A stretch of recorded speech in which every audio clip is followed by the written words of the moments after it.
If you look up TikTok on the App Store, under their little icon, there's a photo with text that says, "Watch videos curated for you."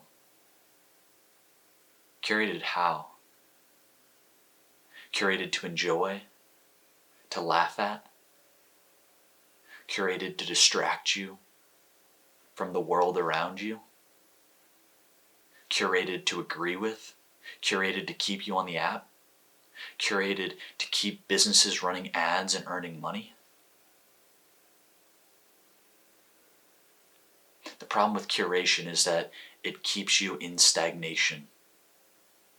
When curation is so precise that you don't disagree with anything that you see, you're not growing.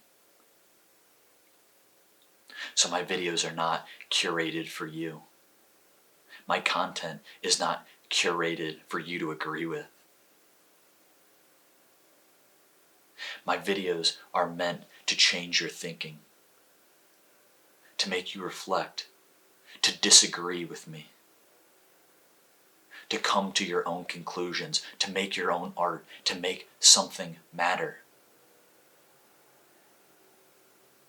So if my videos can be considered curation for anything, they're curated to change your paradigms.